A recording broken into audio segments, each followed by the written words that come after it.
We go double check all the services. Jason, we stream through an app called Restream, and that distributes the live stream across LinkedIn, YouTube. We also stream to Twitch and Facebook. We don't monitor those channels, but as me and Dave have discussed early on when we had just started the stream, the idea is that there's quite a few engineers that still hang out on those places. So, we might have a viewer or two that still goes through those channels. But in any case, I see us live on...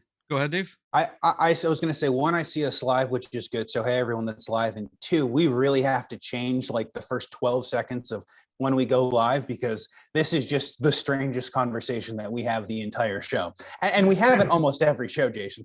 Vlad feels compelled to explain the technology backbone for the first 12 seconds of when we go live. And you wonder why we get, that spike in the beginning, and then maybe we lose some people. But no, so we'll talk about that off stream.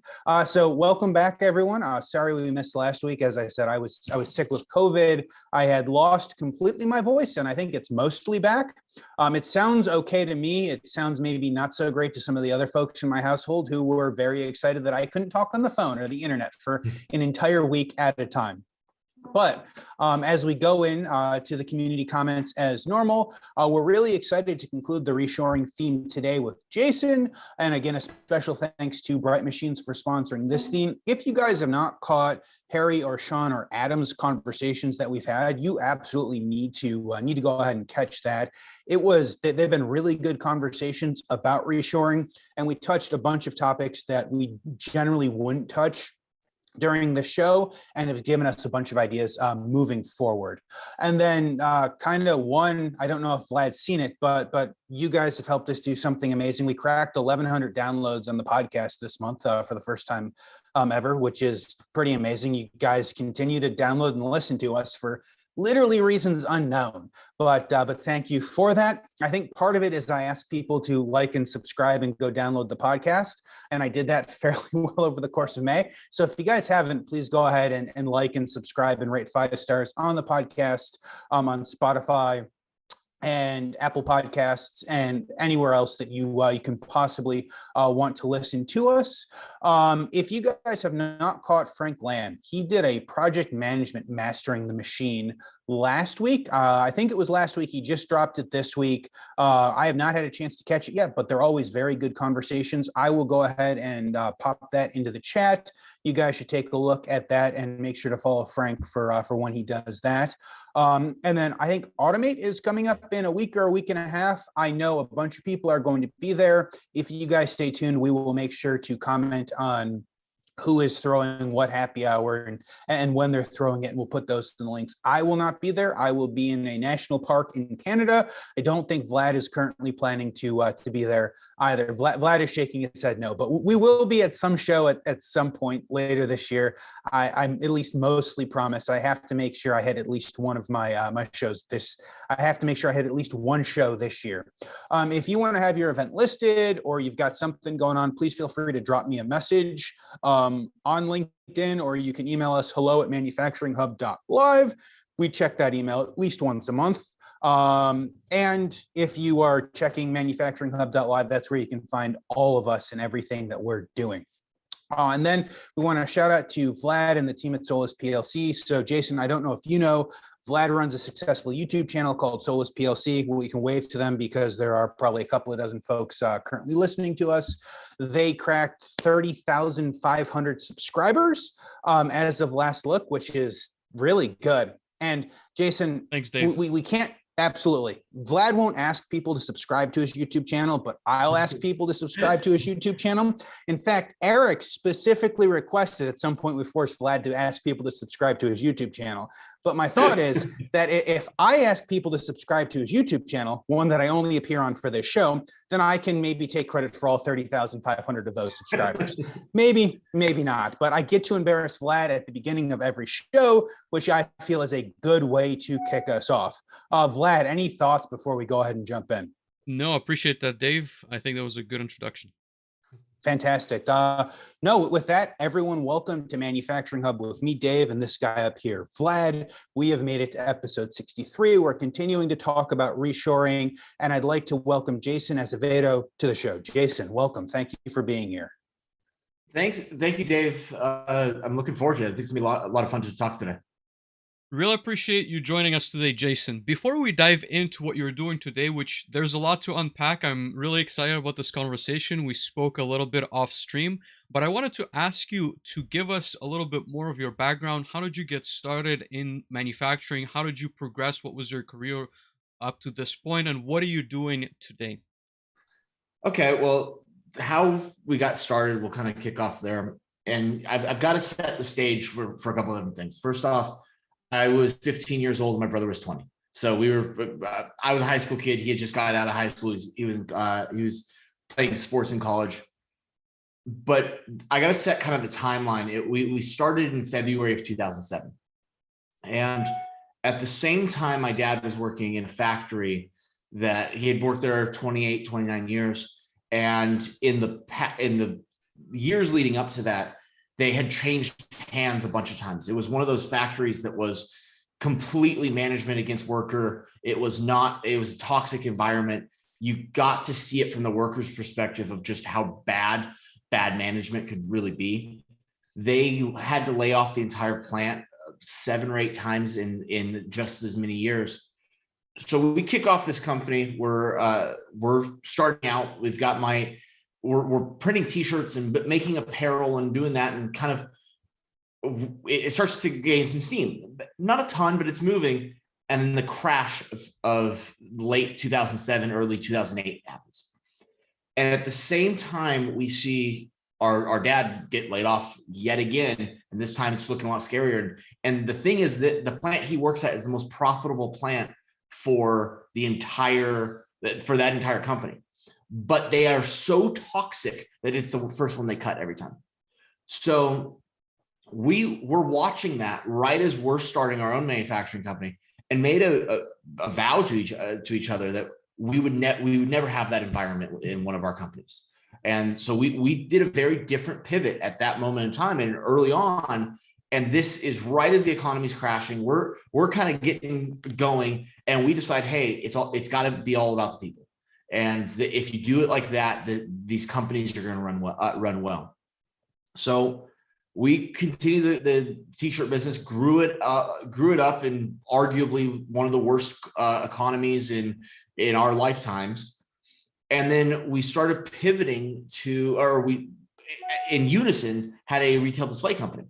So we were building these retail displays, and the interesting thing about a retail display is it's got metal work, it's got plastic work, it's got printing, you're touching all sorts of different types of manufacturing. It's powder coated, it's packaged, it's assembled, there's LEDs in it. I mean, you name it, it's just everywhere. Well, a lot of times you take that for granted. I was sorry to interject a comment for that, but yeah, a lot of those things, you don't realize what it truly takes to create that.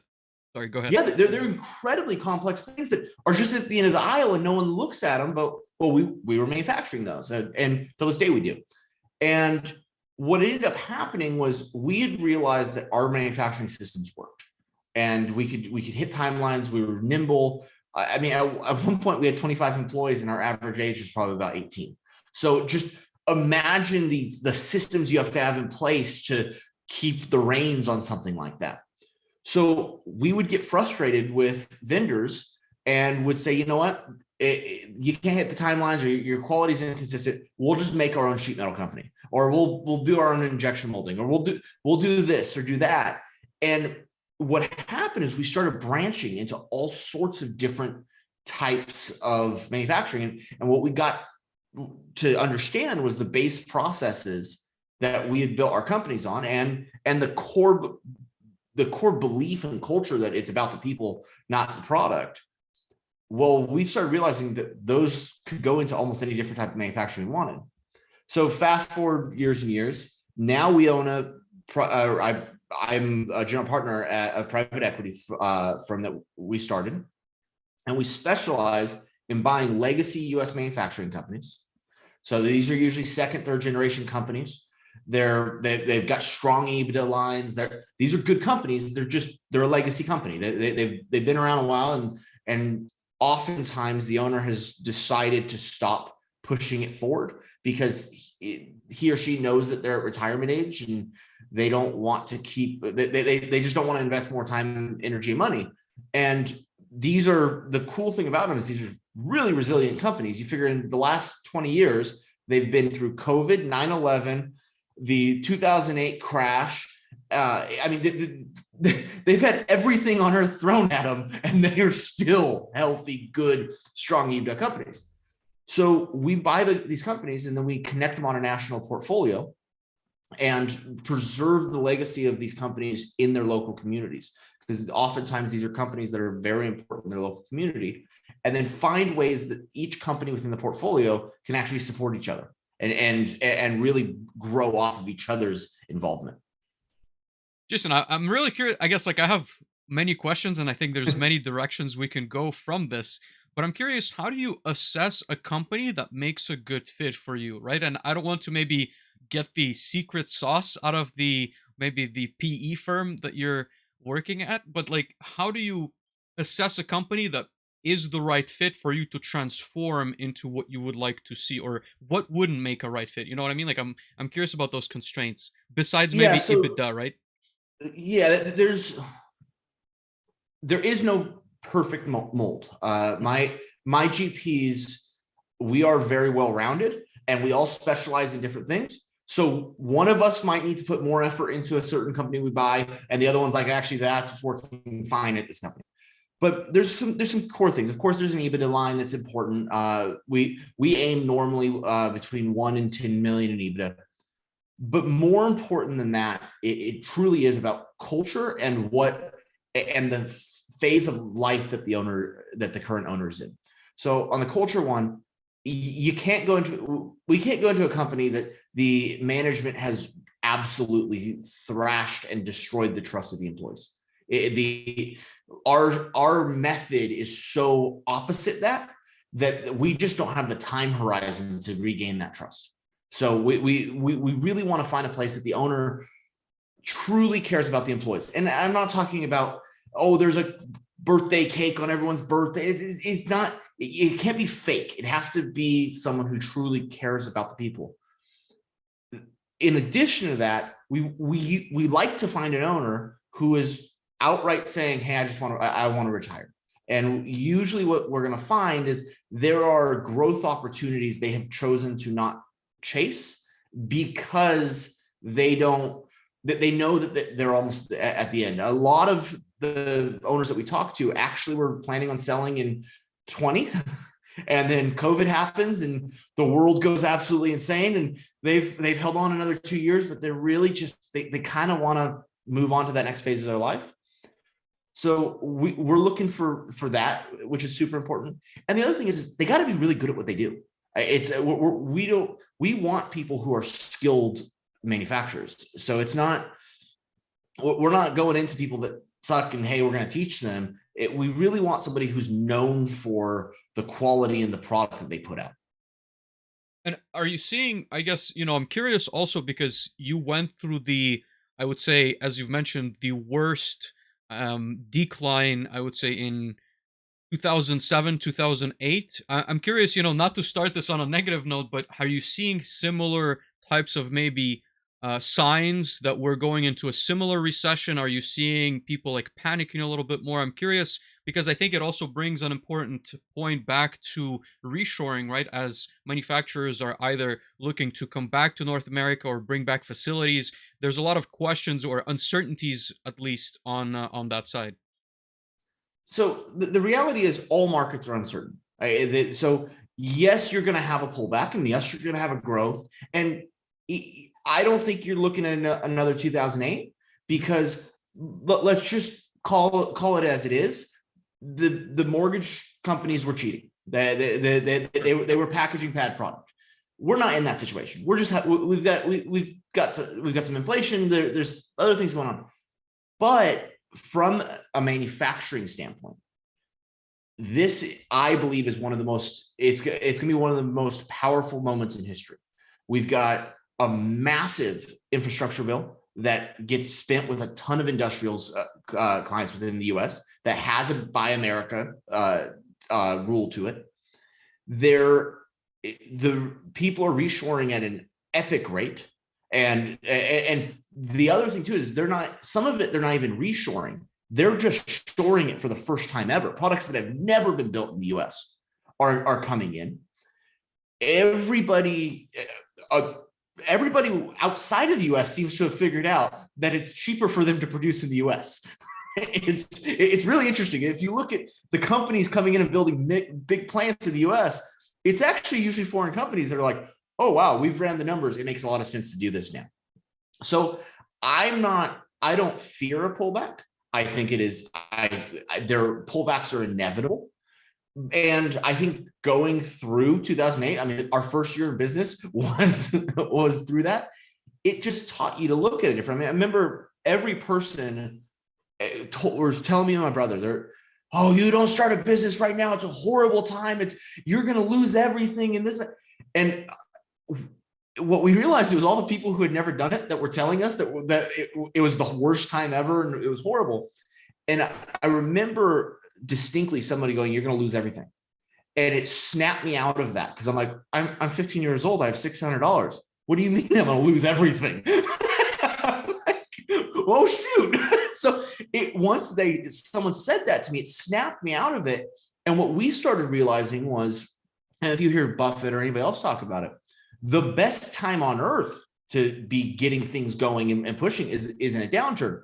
We were buying equipment at pennies on the dollar as people were going out of business. There suddenly a company that was doing really well, like competitors of ours, suddenly they have a problem with cash flow, not profitability, just sheer cash flow, and they shut their doors overnight. Well, guess what? All of their clients now need a new vendor. So if you're smart, any market is a good market to be in. No, absolutely. And I think, there's many stories like that. One that really comes to mind, I don't know if you've heard about the start of Chobani. So he had bought a plant from Yoplait that had completely closed down, and he bought it. Essentially, it was just scrap value at that point, right? But it was the same type of machinery that he needed to create the yogurt, the Chobani yogurt that we know today. So it's I'm also trying to figure out the market, and I think everyone's trying to almost like time the market, understand what's going on in the market. But I think it's certainly interesting to at least get a perspective of the one that you have, which is acquiring these companies and seeing how their outlook is on the entire production supply chain. It's going to be very interesting. Dave, any thoughts on your end? Sorry, go ahead, Jason. Well, no, I was just saying I will say the majority of companies that we're looking at and that we're acquiring, their clients are backlogged 2 to 3 years right now. I mean, the demand is so high in so many of the things that we're looking at. It so far out surpasses what growth is there. So we are so focused on these legacy companies to give us a security. I mean, these guys, some of them have been around 50, 100 years. If they're resilient enough to do that, it sounds like a good company for us to have in our portfolio. Dave, what are your thoughts? I would say absolutely. No, I think all of those are good examples. And I feel like this is this is positive that we're all excited about reshoring and what manufacturing will continue to look like. I think the backlog example is a really good example. Most facilities that I go and speak with have, their issue is they can't throughput enough. If they could throughput more, they could sell more because their backlog is 6 months or 3 years long. And so many of us think of reshoring as, going and building a new facility. Earlier in this month, we've had a number of conversations saying, hey, reshoring is, yes, going and building new greenfield facilities, but it's also going and expanding and bringing more manufacturing jobs to existing manufacturers, which is very much what you do. Do you perhaps have an example of a company with that? You don't even have to particularly say their name, but do you have an example of a company that you've worked with that you've helped increase, their throughput and by that bring more jobs to the facility? Definitely. We've an industrial coatings company that we purchased, I believe in 2020, before the fund, just privately. And we took this company. They had gotten beaten by COVID pretty bad. A lot of stoppage for them. We brought them back up by just cleaning up the facility, going and finding some new clients that were in a little bit more diversified market for them. So still the same product of doing industrial coatings, just we actually added a ton of balcony railings to them. Okay. Brought them up within about 4 months to the pre-COVID financials level, and did that with adding virtually no jobs, just a ton of process improvements to them. Then we doubled them in the next 12 to 18 months. And that brought in a whole second shift of people. We always try to stabilize first. So any group that we're going into, let's get them clean. Let's get the trust between the employees and us built. Let's understand their process that's gotten them to that point in history. And then after about 6 months, we kind of drop the pedal and go, hey, let's go for a doubling on this. And I find that, I guess, pretty interesting. Again, we talked a little bit about this off stream, but you really need to know how to operate in the manufacturing space, and you guys get really involved with the employees, with the operations, to understand, I guess, how they used to operate and bring them back to base condition before you increase, so to speak, like their productivity. And again, like maybe Jason, I'm curious about that process. Like once you go to the facility, how do you audit? Again, like what they're doing, and how do you find opportunities, I would say, from that standpoint? So the first and foremost, when we buy companies, we buy good companies. We're not going out and buying train wrecks that have to be fixed. That's not our style. So you have to keep that in mind when you enter that facility. I liked this. I don't necessarily need to change it. So that I think a lot of people make a mistake there, where they buy something and they instantly want to go start pulling levers. And it's like, no, understand.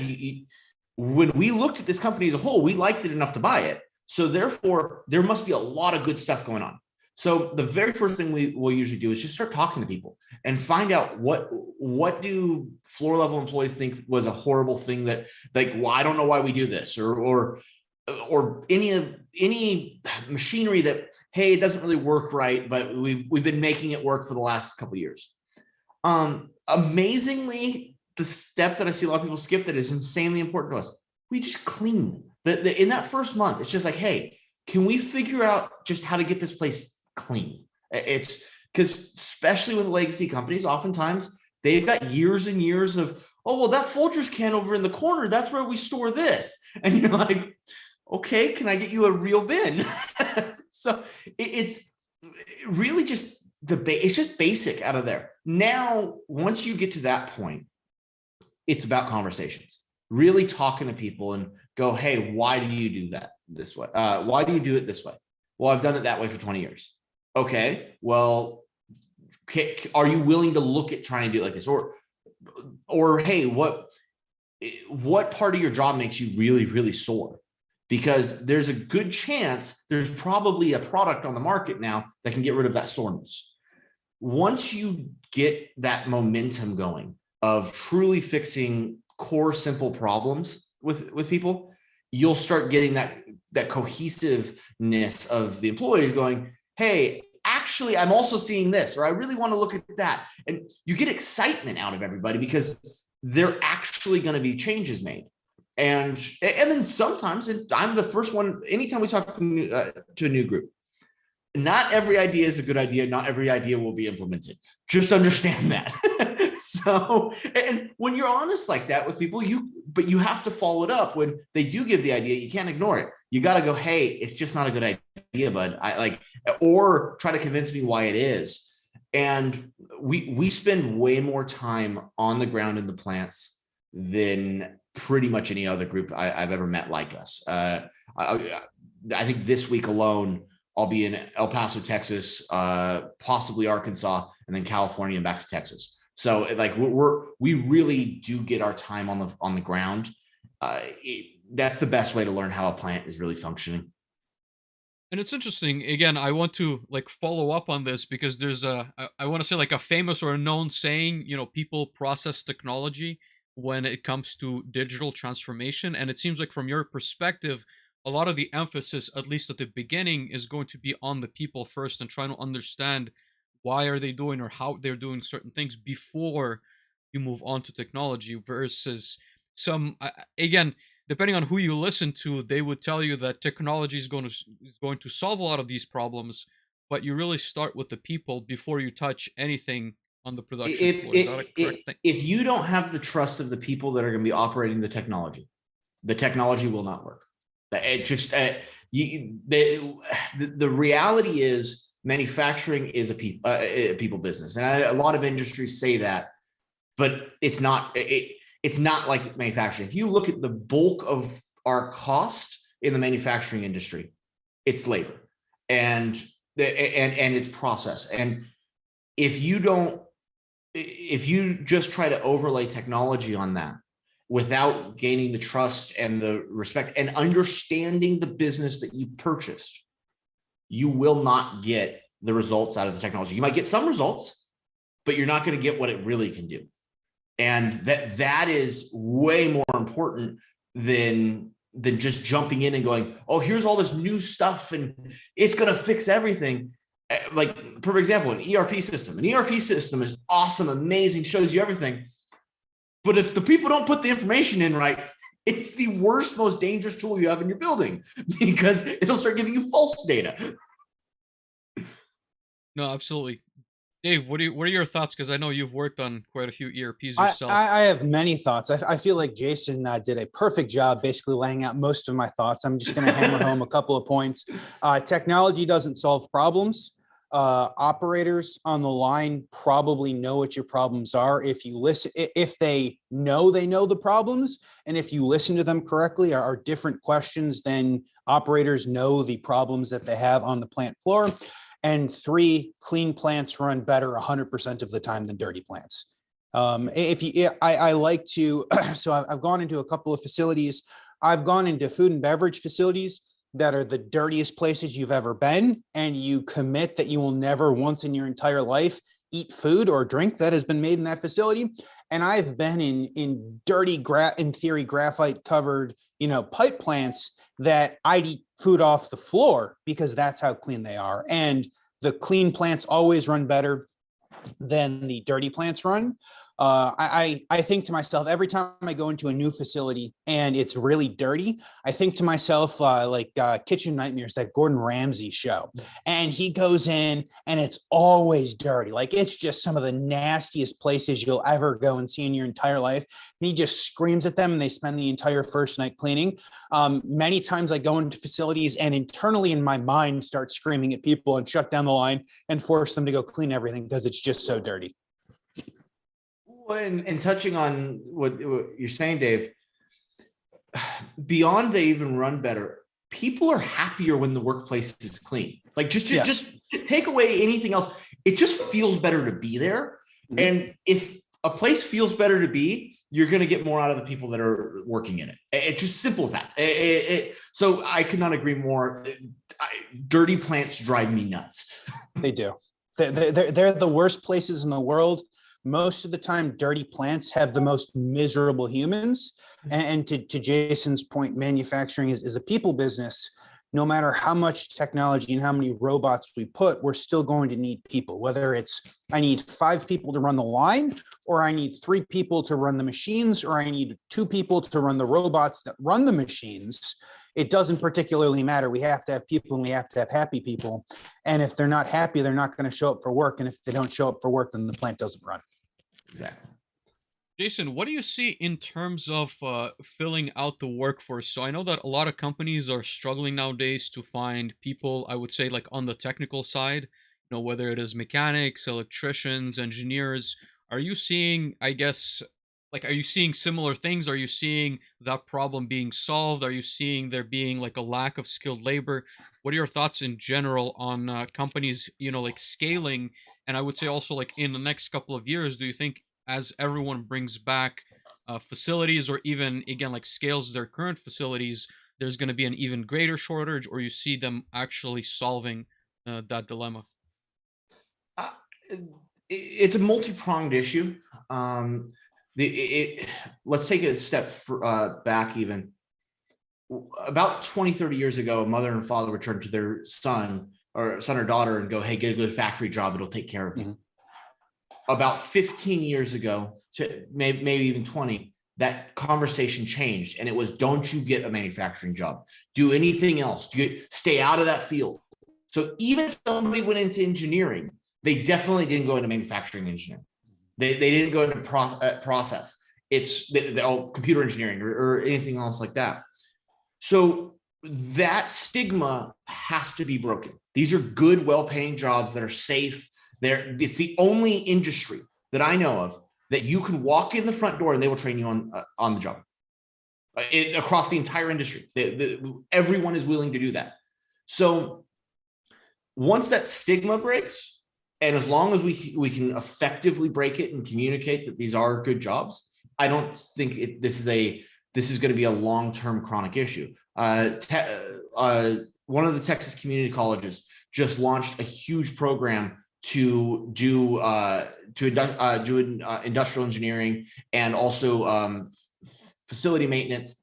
They're placing people in jobs like these are they're really doubling down on making this happen well.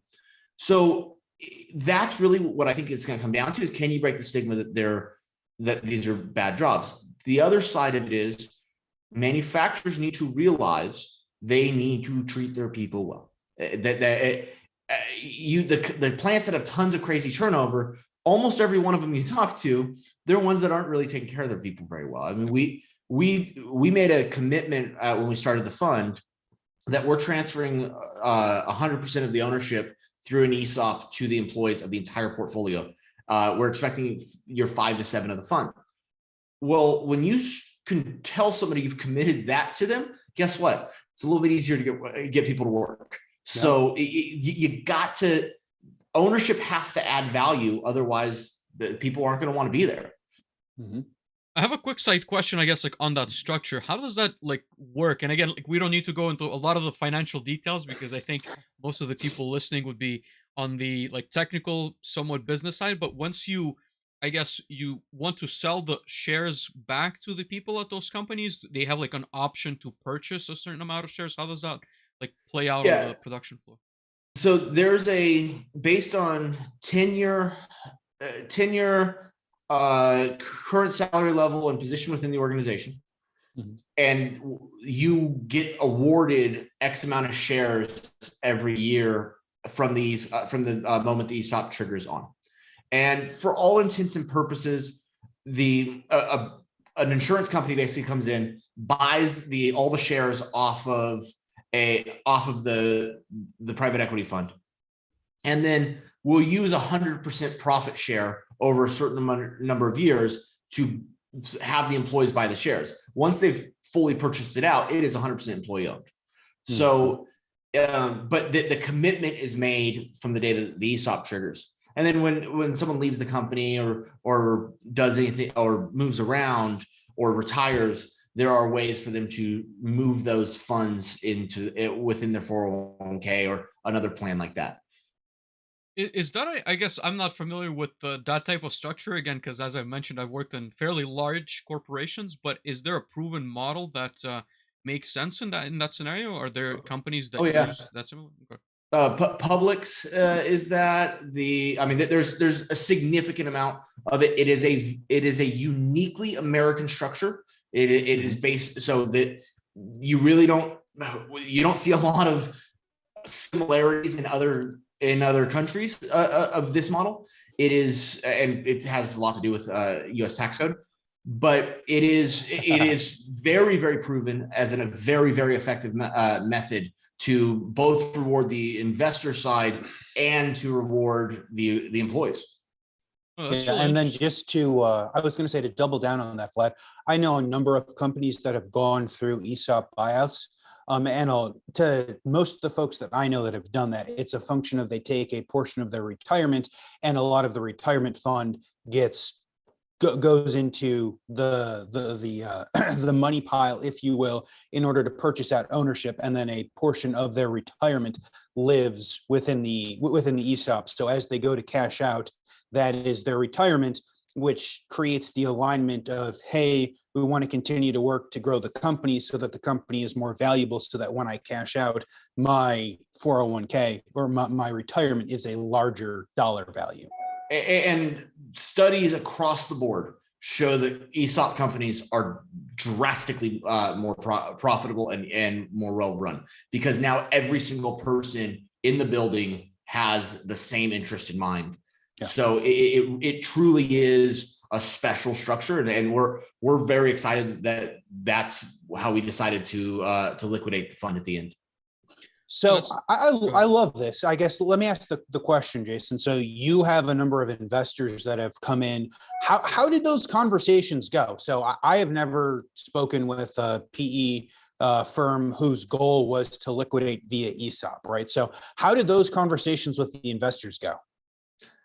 Some of them, they all go differently. We've had, if people understand what we're doing, and the math is really not very complicated. I mean, I can lay it out real quick, and this usually lays it out for investors. We purchase companies at 3.5 to 5x EBITDA. Okay. Yep. That's our normal range, because they're small to mid-market companies, usually a little bit on the smaller side. When we put the whole portfolio together nationally, we now have a mid-market company, and the ESOP will hire a trustee. The trustee is going to go out and get 3 appraisals, choose the middle appraisal, or 3 comps and choose the middle comp. And that's usually going to come in at a company that a portfolio that size at 10 to 12x EBITDA. Okay. So if we don't grow the companies at all, we just put them together. Yep. We already have a built-in growth there. Okay. The other beautiful part is like I've touched on, ESOPs historically are ESOP companies historically make better profits. They're more well run. And the beauty of it is you have a built-in buyer. We don't have to decide, hey, I want to sell the portfolio. Let's go out and look for a buyer. No, we go, hey, let's the ESOP, and it is on, and 4 months later we're out. So we can really figure out the timing for everybody too. So once you understand the breadth of what it is, investors oftentimes go, oh, okay. Now here's the fun part. And it's kind of my Billy Mays, and there's more.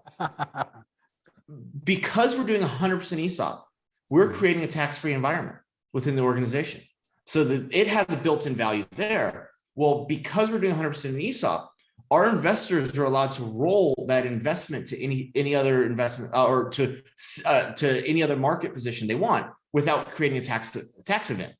So when they pull the funds back on the outside, there's a ton of tax benefits that don't exist if you say take your fund public. So there's a ton of benefits, but really it's educating people on the value of it, because first thing I get from everybody is, well, but you're going to give away the company. We're not giving away the company. We're transferring it to the employees without them having to pay for it. The company is going to buy itself on behalf of the employees. What does I guess, as a follow-up to that thought, what does the management structure look like at the end of that term? So how does, I guess, like, how does the final, you said like 6-7 years, right? How does that like final day look like for the employees? So they are, we are hammering this home with employees all the time, that this is the plan out. So they understand it's not a sudden, hey, by the way, you are now going to own the company. Like, we're not springing this on anybody. The other side of it is we're going to take the last 2 to 3 years of the portfolio, we call that phase maturation. And what we're doing is making sure that the internal management of the portfolio is 100% self-sustaining. Okay. So we're making sure that they don't really need our help much at that point. In addition, pretty much anybody who's going to sponsor the ESOP, the limited partners, which are all of our investors, they get their money out and they go on with their lives. The general partners, for us, we actually will have to leave probably about 20% as a second note for the sponsor. And why that's important is it also keeps us on the board. So if something does go awry, we will still be there to jump back in and help out to get it back on the correct track. So it's not a, hey, here's the keys, I'm taking off. We're still involved in this company, most likely for another 10 years. Interesting. Yeah, that's what I kind of was wondering about. You still have, I guess, like a smaller piece of the pie, so you still are, I guess, expected to contribute as needed, but ultimately there is a transition period. That's very interesting. Correct. Dave, what are your thoughts? I think this is very interesting. So I'm looking forward to continue this conversation, but first we've got some people to thank. So if Vlad goes ahead and plays our sound, we'll go ahead and thank Bright Machines. There you go, Dave. Awesome. So we want to thank Bright Machines for sponsoring the reshoring theme. At Bright Machines, we believe there's a smarter way to build things. That's why we're working with manufacturers around the world to rethink manufacturing operations for whatever comes next. We enable manufacturers to reshore more quickly, to future-proof their factories, to keep up with fluctuating demand, and to save money. With a full-stack solution for assembly and inspection that marries deep industry and technology expertise with hardware and software in new ways for a more intelligent approach that's more flexible and more scalable for the next normal and beyond. Bright Machines. So Bright has given us a couple of pieces of information about reshoring. So we've got a guide for 2022, which if you guys listen to episode 59 with Harry, or episode 60 with Harry, there's a whole total cost of ownership so calculator in there, as well as some top 5 answers for reshoring. And I'm going to go ahead and drop those in the chat. If you guys have any thoughts, please feel free to reach out to us and we'll connect you with the folks from Bright, or please feel free to go ahead and take a look at those guides. And again, we'd like to thank Bright for sponsoring this theme and for their support of the entire show and the community. Vlad, where do you want to go from here? I feel like there are so many questions to ask Jason. Now's about the time where Vlad says, oh my goodness, I have so many questions. But we've already hit that bingo box like 3.5 minutes into this show. So Vlad, where do we want to continue the conversation?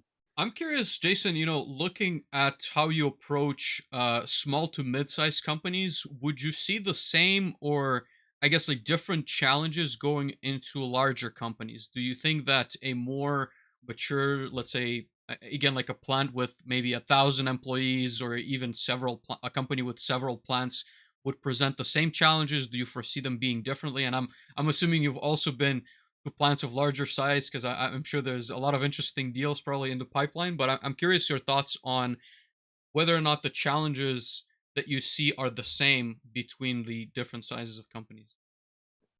So we don't only look at the small ones. We've got one right now we're working on that is easily in the mid-tier size, about 1,000 employees. Yeah.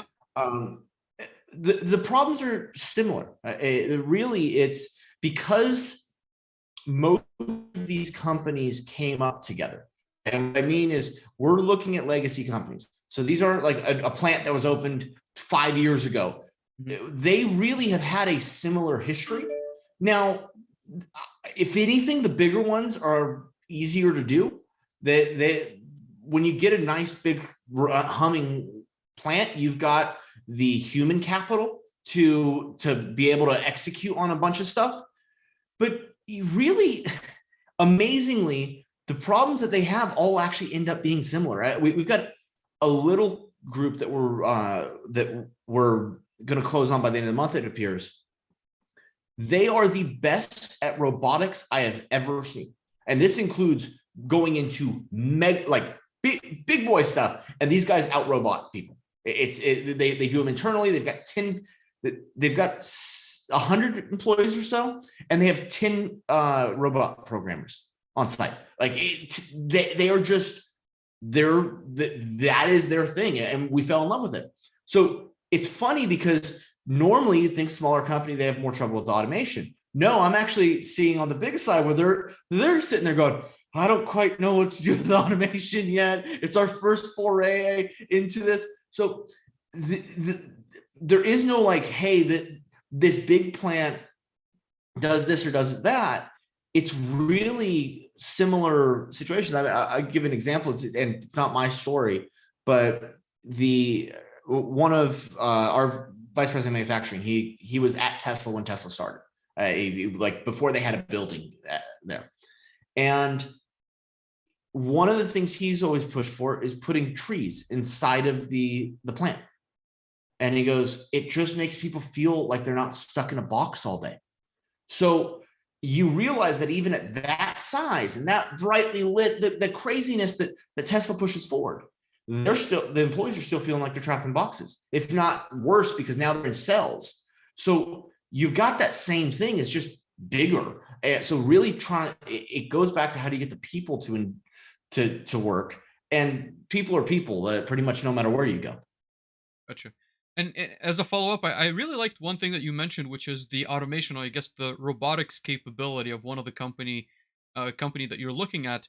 Would you create potential synergies, right? So if you acquire this company that has a staff of skilled robotics programmers, do you think that you can reapply that expertise elsewhere? Are you trying to find, I would say, I guess, are you trying to find also deals where you can not only optimize the plant itself that you're acquiring, but also kind of synergize with the other plants you also have in your portfolio, so that, again, I think bringing this back to the reshoring theme, looking at someone who's looking to partner or bring back a facility, they can look more strategically than just, we're going to buy this specific plant that buys a widget that we have upstream from our facility, so that there's more than just that.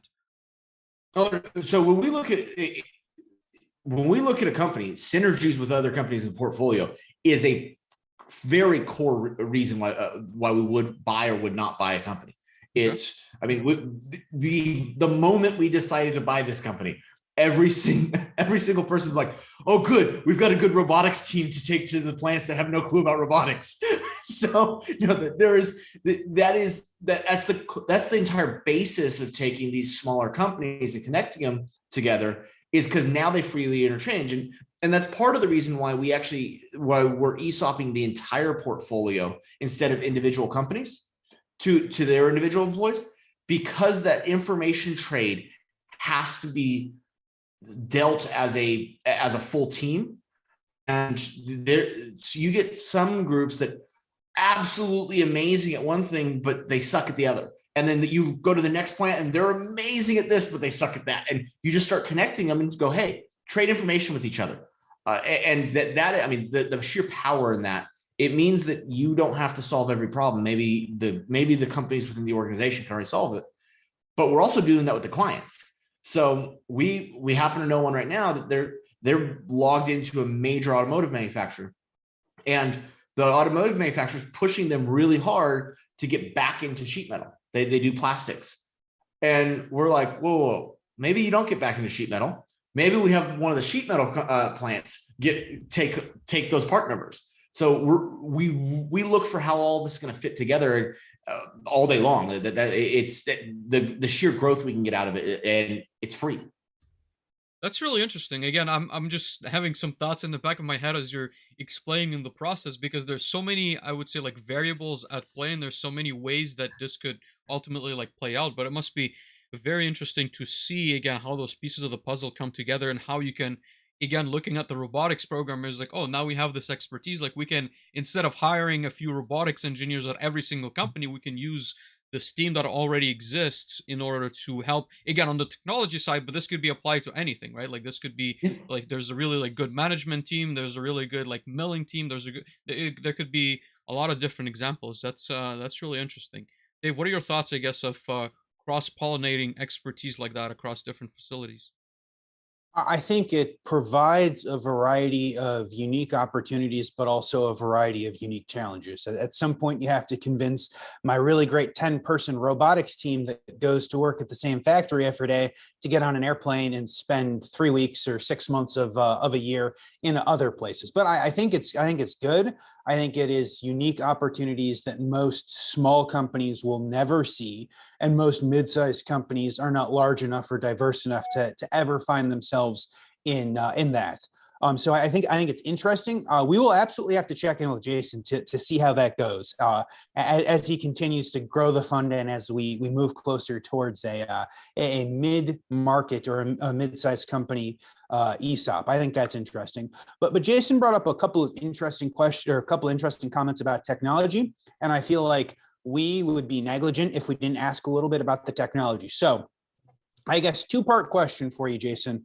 One, what technologies, if any, are you looking for when you talk to and look at potential new companies? And I'm going to tell you the second part, and we can get to that after. But the second part is going to be: is there a preferred technology stack that you're moving the entire organization to because they're going to be one mid-sized company when you're done? So I'll go back to something you had said. We don't look for technology. We look for problems. That is so I'm never walking around going, every once in a while I will walk around going, I really want this thing. Yeah. But that's more of just a like when cobots first came out, we had to have one. Like, we didn't 100% know what we're going to do with it, but we had to have it because we knew we need to understand the technology. Mm-hmm. So that is, we're really looking for problems. I'll give you a really good example, a tech that I absolutely love that we saw at FabTech. So one of the biggest problems in the industrial coating space is the time it takes to get somebody trained to spray a coating. Mm-hmm. It's horrible. Well, a group, I can't remember their name, has come up with a VR powder coat and wet spray training module that is almost dead on. And it gives you how much powder buildup you did in each area. It gives it the cure. It tells you if it's orange peeling. It is the coolest thing I had seen. And we just took notes that, hey, this is a cool thing, but we don't necessarily need it. We went back to the industrial coatings group and they're like, oh, we have been having such a hard time training new people and you don't know if they're going to be good or bad. And you're like, I have this tool. Here you go. Mm-hmm. So we really try to build up as much knowledge of what's available, and then try to as we find problems, because we're constantly kind of muckraking of trying to find problems. And then we go, oh, this little thing I saw over here might help out. And I mean, you brought up Automate earlier. We were actually supposed to be at Automate next week just to go look at everything that was available. We actually had to postpone that because of some acquisitions that we're in the middle of. But that's kind of how we go. So there's not a universal across the platform, hey, every company needs to work on its own tech. We really try to specialize it. Now, I'll give an example. A lot of the plants are very Amada based, because that does make it easier to have, hey, all the sheet metal operations run on Amada equipment. Mm-hmm. You've got similar programmers. So if we can find commonalities, sure, but we would never allow a commonality to be the driving reason to fix the problem. Absolutely. Absolutely. Is there a push mid to long term for you guys to, I don't know if there'll be an ERP or other system like that lives across the entire organization? Is there talk of that? Is there look of those technologies, or is that conversation kind of far off into the future for you? No, so that conversation's right up front. The core is using Odoo right now for its ERP. One of the groups that we're looking at just put in about a year and a half ago Microsoft Dynamics, and it's working really well for them. So I'm not going to go tell them, hey, you have to switch. It's easier for us to make it so the softwares talk to each other than it is to make a plant switch its software. So it really doesn't make on paper, it looks nice and clean and go, hey, everybody has to be on the same ERP. But because we're not in one style of manufacturing, some stuff just doesn't make sense in other places. It's I'll be honest, like one of the industrial coatings plants in California, they run on an Excel spreadsheet and a ticket system, and it works really, really well. And it is not broken in any way, shape, or form. And they turn, I think it's 20 or 30 jobs a day or something like that. So it just doesn't make sense to get them on an ERP. Now, might it in 2-3 months or 2-3 years? Sure. But right now, their business model doesn't match an ERP. QuickBooks plus a ticketing system, and you're totally fine. Absolutely. That's very interesting, I guess, because I've seen or heard of many examples where the opposite has been done, right? Where you acquire a company and then you almost like force it or shove it down their throat. You're going to be changing to this ERP. You're going to be changing to these control systems. And again, I would say from what I've heard personally and what I've seen, employees are not extremely happy when such abrupt change takes place. I think it takes a lot to be able to do that well. Well, and I go back to, we buy good companies. So there's a whole different business model for people that go out and buy companies that are broken and need a ton of support and redoing. We don't. We buy good companies. So I'm not having to come in, I mean, and completely change and wreck their worlds, because we purposely buy good ones. And there's so much, our pipeline is continually full. But it's because we look at it different than most other people. I'm almost scared to ask how bad would be like a bad company. You know what I mean? I think like that's a discussion for another day, but I can only, I guess, like imagine or at least have some ideas of how bad it could be. But you'd be really amazed. We had an owner one time tell us that we could buy the company, but we weren't allowed to change a single thing because he was smarter than us. Yeah, I know those owners. I know those owners. It's not like he hinted at that. He actually said it to us. I like that. I'm like, who? You're going to be fun if I buy this company? No. So we've seen that. The one that frankly kills the most most prospects for us is people just treating their people so bad that you realize that the company's running off of fear.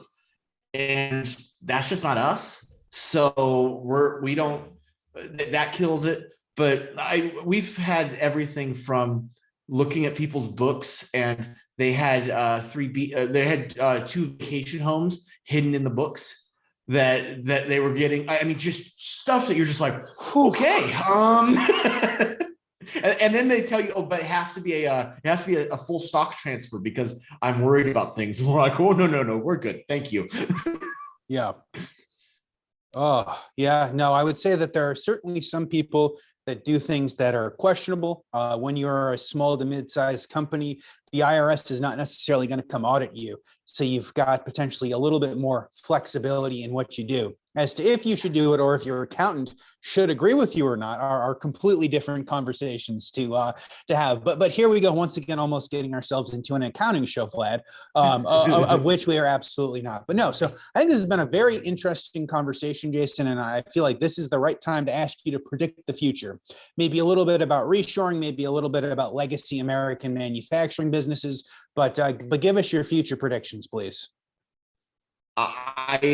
I believe the surge in the manufacturing space over the next 4 to 5 years, you're going to, it'll be palatable. The Made in America will not be a specialty slogan anymore. Honestly, I think it's just going to become very standard.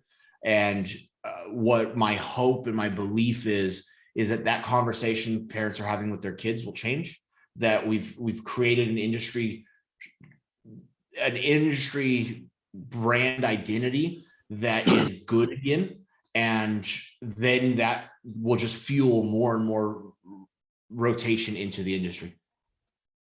I like that. I guess let me kind of follow up, because you touched on it a couple of times, of the need to tell, we'll call them kids, right? Like people growing up, maybe people looking to get their first or second jobs, that manufacturing are good jobs, right? Like I always think of them and refer to them as, hey, they're good, solid jobs that you can afford to live and raise a family with. And so I guess the question becomes, Jason, is have we done enough? Or maybe what else do we need to do in order to drive more people into this industry? We have not done enough, in my opinion. I think we're beginning to, but really, it's two-sided. First off, manufacturing owners need to need to step up and make sure that they're actually taking care of their people. That is, you cannot fight with low wages against low wage countries. You have to fight with what is uniquely American. You innovate your way out of it. So that it falls on the owners to do that part.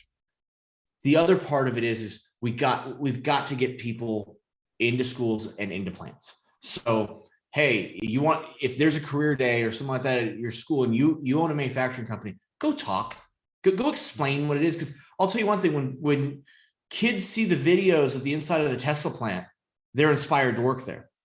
Yep. That is Elon flying a drone through the new Berlin plant. This is so that he's showing people this is not what you think it is. Mm-hmm. I wish more manufacturers would do that, Jason. Sorry to interrupt you, but no, I really feel like they don't showcase enough of what's going on. I think that and again, like we've gotten stuck in this whole idea that everything's proprietary, right? Like my palletizing robot over here putting a box on a pallet is the proprietary machine that we're protecting, and it doesn't do them justice. I don't know if it's the management who's like unaware a little bit, or it's sometimes the bureaucracy of these larger companies, but I think a lot more companies should be doing exactly what you've said. The drone that flies through the Tesla plant, and it's something. And manufacturers, for all intents and purposes, a lot of them have their head in a factory. None of that is special to them. Mm-hmm. They've seen the robotics a million times. They've seen things flying through, like machinery moving around. And what they don't realize is all of us who are operating the space, that is our vision of a modern factory. But a typical parent or a typical American right now still is thinking of Charles Dickens, dirt floors, and like losing arms and machinery. Like this is what's ingrained in people's minds. And if you look at every movie that goes into a factory, I don't know if they like turn off the lights and like spray grease guns everywhere before they come in or what, but manufacturers need to realize that the outside world doesn't know what these plants look like. And I could not have said it better, Jason. I could not have said it better. A little, I guess, like side, like personal story, how I got started in manufacturing is I was flown out to a site in Maine.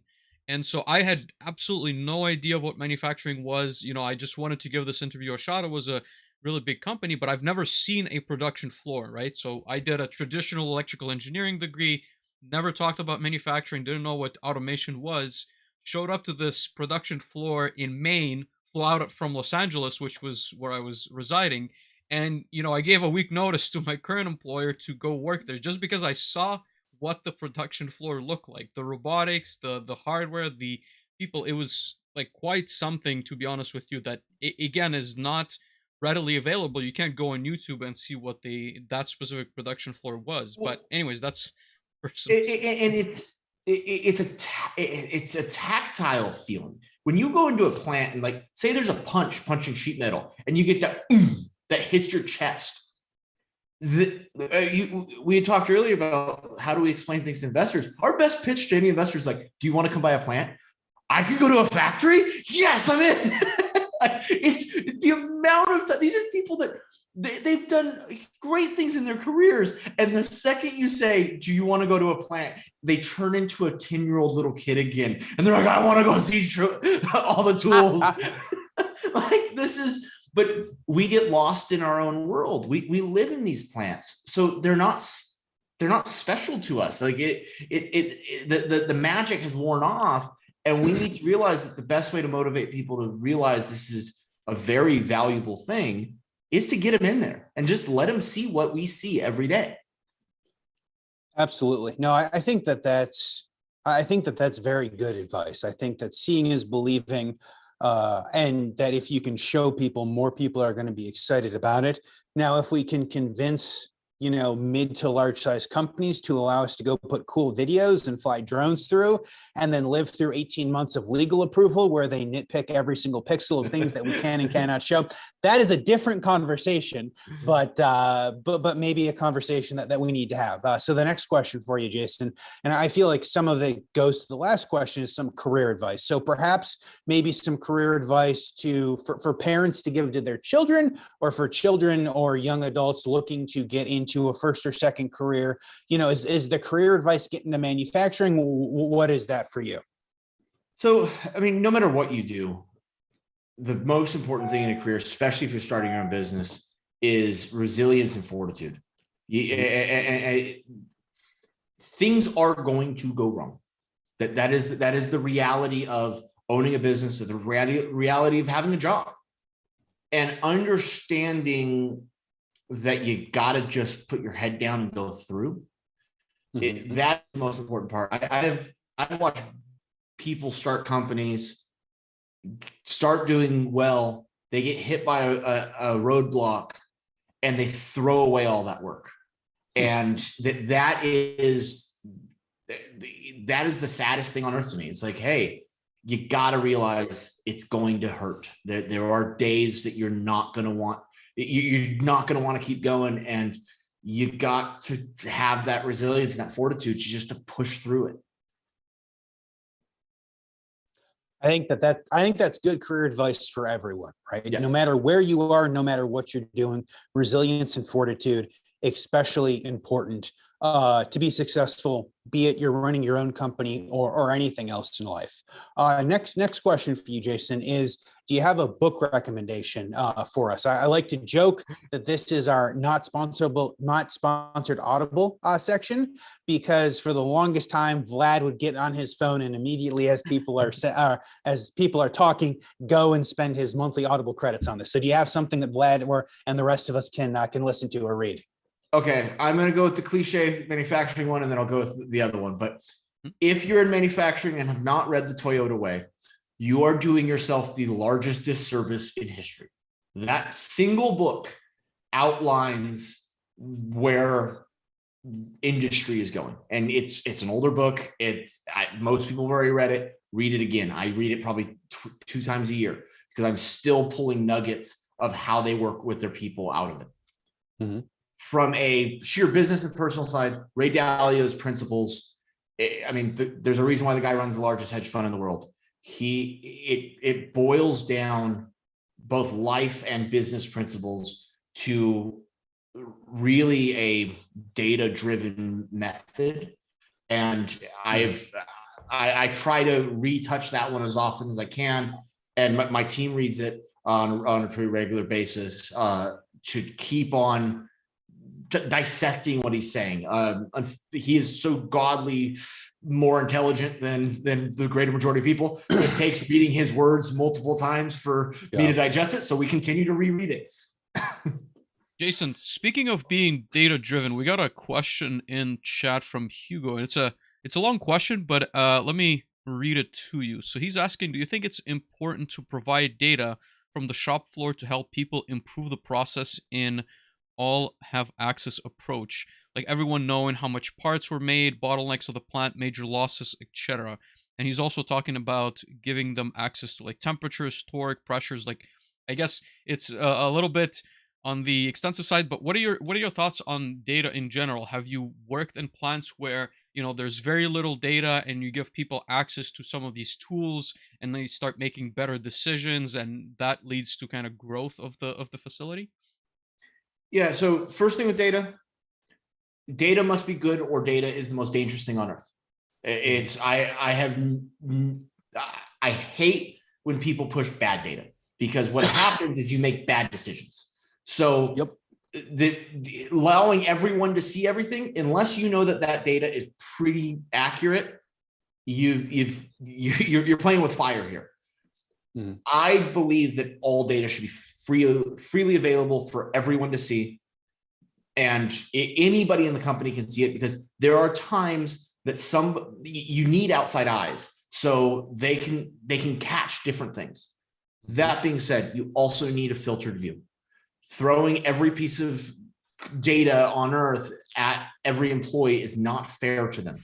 You have to have a filter that shows, hey, here's the stuff that it takes to do your job daily, and to do it at what I would consider a base level. And now you have access to more if you want to progress your job. But some people cannot naturally take in that much data. I'm one of them. I hate when people just throw 1,000 things at me, and it's like, You want me to interpret this thing that I've never even looked at? Come on. So really, it's like everything else. There's a balance there, and listen to your employees. If they're saying, "Hey, I feel like I feel confused by all this content or all this data," pull it back and go, "Hey, okay, then let's just get you a couple metrics to look at and go from there." It's interesting that I guess, I like the answer that you gave, and I think it goes back to a conversation that me and Dave, I think, had a couple of times, but it's it boils down to having too many options. I guess, right, if you have too many data points, it almost, not necessarily paralyzes you, but makes it difficult to make a decision, because you're then stuck trying to figure out what exactly am I looking at and what exactly am I supposed to do with all this information. So I like that answer. So I would add to that. I think data transparency is important, both on the plant floor, and if an organization wants to thrive, the financials. Like, if we have issues, people should know that we have issues. And if operators and people that work at facilities feel better if they know that the company is healthy, and they're always to some extent scared if we have bad days or bad weeks and we don't know that the company is healthy, and we do a poor job of projecting what that looks like. So I think data in general should be transparent throughout organizations. I would also say, to Jason's point, that if we just dump everything in front of people, that's just lazy, right? Like, if I'm going to give you every torque value, every set point, everything in one Excel document and say good luck, that's not data transparency. That's just we're being lazy. So data transparency is important, but we should give people the information they need to do their jobs, and then also as well be transparent. But no, I think that was a good question, Hugo, and thank you, Jason, for your comments on that. Last question for you is who should reach out to you? Who do you want to connect with? Who do you help? Who do you want to help? Do you need anything? Yeah. So first and foremost, if people are interested in investing with us, please go to mrca.net. There's all the information there. There's a way to go directly to our investment portals. There's also a calendar link on there to get directly on my calendar or the other GPs. As far as connecting, we purposely leave that calendar link directly to my calendar. I will talk to anybody about pretty much anything. I'm happy to discuss. I mean, within the realms of what I can and cannot discuss about what acquisitions we got going on. But we really do try to share information with people. If you've got a company that you think fits our mold, we're always interested looking at the pipeline.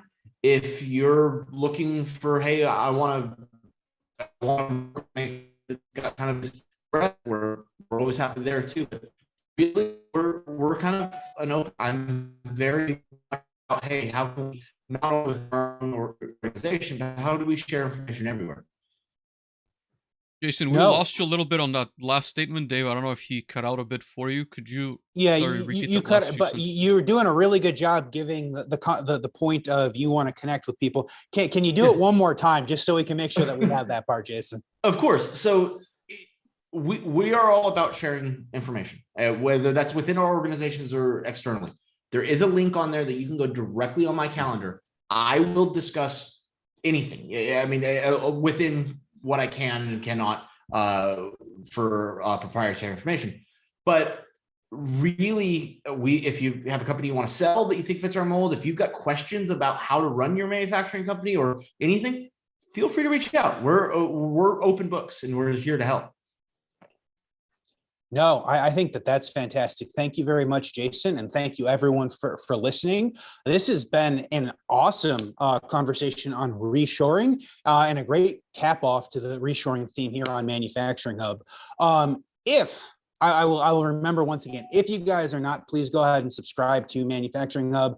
We've got a page on LinkedIn, Solus PLC on YouTube. If you guys want to and want to help the podcast numbers, please feel free to go ahead and download and subscribe and rate us 5 stars on everywhere that you can possibly rate us 5 stars.